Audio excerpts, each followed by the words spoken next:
born in the depths of the abyss and not Mordor. I was made for one single purpose, and that is to completely and utterly destroy those who oppose me and my...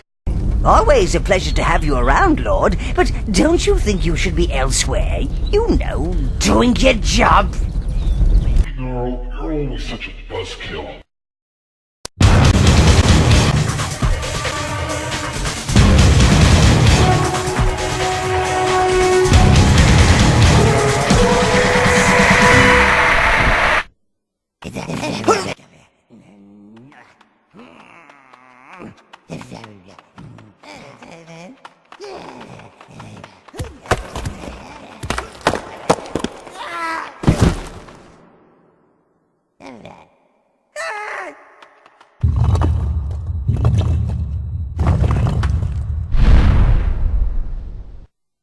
Well, looks like Sauron has a relative somewhere in another fantasy land. A twisted fantasy land. And now... Here he is! The Duke of Domination! The Prince of Persecution! The one, the only, the Overlord! Welcome to one of the games that seeks to be funny and evil, and succeeds in both. Well, okay, one more or less, but still it succeeds. You are the new Overlord, and you are found by your loyal minions that rub acid into your eyes to wake you up. That's evil. The story goes as following. You are the new Overlord cause some heroes decided to crash the old Overlord's party. Now it's up to you to rebuild it and bring back the evil that once was. And also beat up the tower idiot. Friend to the flowers and trees! Who, by the way, compliments you a lot. But still, you're evil. You can beat him up because he's complimenting you. Or whatever reason you see fitting. The first step to your evil deeds is to bring back the Tower Heart and conquer Spree. But before that, you have to free the villagers that are imprisoned by... wait for it... hobbits. Yes, apparently hobbits are a lot more stronger than humans. So once you get to the town to take it over, they insult you by not letting your overlordness into the town. So naturally, when you come back, you make the gatekeeper see the error of his ways. Oh, never doubted you for a second. We were just having a little fun with you earlier. No offense, eh? By lighting his face on fire. I don't want to spoil it, so I'll just say that the story is very interesting and has quite a twist. While we are on the story aspect of the game, the humor is well executed, except on the Overlord, because he has the conversation skills of Gordon Freeman. The best lines being delivered by the fantastic voice actor of Gnarl, your trusty advisor. Testing, testing, 1, 2. Is this thing working? It's a bit grubby. Can you hear me, Master? Oh, there you are. Oh! No.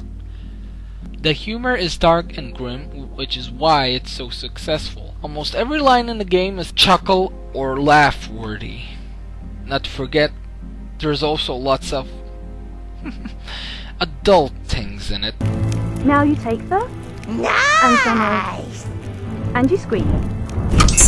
Total annihilation. Get something sharp, right in the pincer maneuver.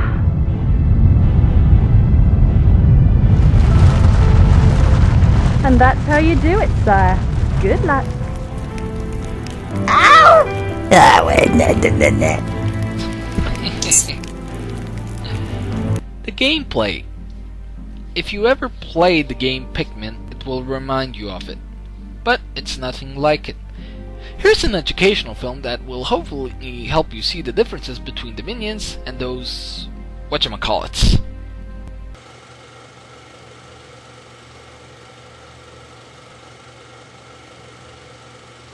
I'm Unlike minions, Pikmin have to be pulled out of the ground and have you do hard work. Lazy creatures. Unlike your loyal minions, you just have to call them and they will know it's you. Pikmin can lift heavy objects and such, but they usually bring back useless crap.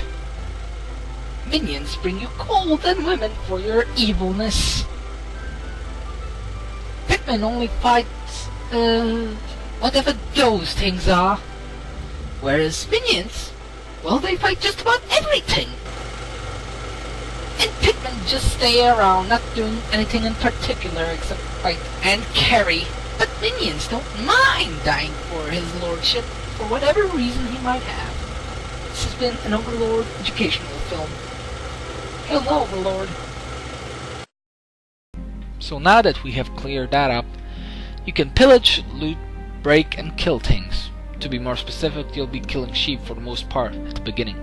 Your minions are the most important thing in the game. They come in 4 lovely colors, which associates with their specialities. Browns are your tough melee fighters. Reds are your little devils that have long-range attacks and can absorb fire and clear paths. Blues are your magicians and minion healers, but they have a very big weakness, and that's dying. They aren't very good fighters. And there are the stealthy greens that excel at jumping onto the back of things to go stabby stabby on them. Even the strongest enemy can fall quickly towards the greens. There's also alcohol that has a rather hilarious result once the minions drink it. It will also improve their fighting for a little bit, but not for very long, because it goes out. I most enjoyed watching my minions break things and upgrade them. Now minions will pick up everything they can use for armor and weapons. A good thing is that you don't have to manage this manually. They simply pick up the better weapon and drop the older, less valuable one. If you need to get them towards those hard to reach places, you can simply take manual control over them and sweep them around. You can make precise positioning and planning, especially with the greens and reds. Minions can also loot and pillage for you. Why do all the heavy work when you can simply have minions do it for you? I mean, those sacks of gold are so heavy. Not to mention, an Overlord schedule is always busy. Move it, Sergeant. I got looting and plundering schedule that's free at 5:30. Speaking of gold, gold is necessary for 2 things. For one, it has the nice purpose of letting you buy all sorts of accessories for your lovely Tower of Evil, such as a nice big throne, nice statues, and the like, as well as letting you buy new weapons and armor. Although once you're able to get servants, well, just watch out, they are stronger than they look. Leader! Sire, not feeling so Overlord. If that now looks at... And now we come to the last thing you can do with minions. How loyal can a minion be?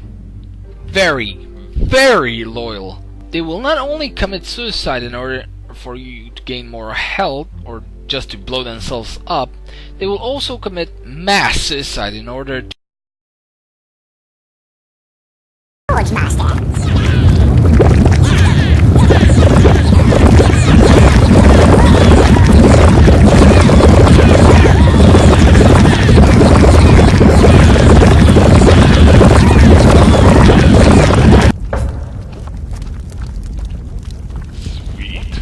forge weapons and armor for you. Now, filling it up with one type of minion is okay, but each minion serves to add something different to your weapons and armor. In order to forge armor in the first place, you have to find the smelters. Now, these smelters aren't the only thing you can find, and the game adapts a rather RPG-ish element without knowing it. Instead of gaining levels and clicking a couple of buttons to increase health or minion size, you have to find objects in the world, what essentially means that exploration is rewarded. And apparently Gnar likes objects a lot. Oh, an object. I like objects. Don't know why. These objects give you either increased health or mana or minion size. but there's also spells that can help you out. I preferred using mostly the flamethrower spell, but all the other 12 spells work great as well. These spells come down towards 4 categories: offensive, minion enhancement, defensive, and mental powers. You'll get to fight a large variety of enemies. You will also be able to fight them again in the dungeon. You'll probably go back down there mostly to just collect more life points for your various minion types. You will visit many places, from beautiful meadows and hobbit villages to dwarven breweries to deserts crawling with sandworms to blow up. You can use the environments, or at least the animals, in them to your advantage sometimes. Although watch out, just like they don't like your enemies, they don't like you, so they will turn on you. You'll fight all sorts of enemies, from drunken dwarves to rock giants to big ass slugs and smelly, ugly trolls. Yeah. The graphics are well put together, but it's the art design and the world that is designed. Just about everything in the world is textbook fairy tale, with a dark twist such as bloodthirsty unicorns and depressed emo elf ghosts. Although the animation is great on everything else, the way your Overlord sometimes moves, and especially when using the flamethrower, the animations can feel a little stiff. Occasional pathfinding them with the minions that come back from delivering an object, they get stuck until you come close enough for them to get unstuck. And the bosses always have a pretty small and easy to learn pattern, and some things might not be exactly obvious as soon as you see them, such as this piece here where I can summon browns to fight zombies but need the blues to rescue them. I died a lot of times because of that, and the decisions go sometimes towards the somewhat evil or the really evil decisions, such as would you give the peasants the food or take it, and so on. And so on, but hey, lots of live peasants mean lots of stuff to pillage. But those are my only complaints. Overall, Overlord 2 isn't a perfect game, but it's definitely fun with a good story, excellent humor, and lots of fun gameplay to be had. This game has proven that being evil has never been so much fun, and that Evil always finds a way. Now, with 100% extra evil, more minions, more mistresses, and more fluffy animals to kill. till next time, people.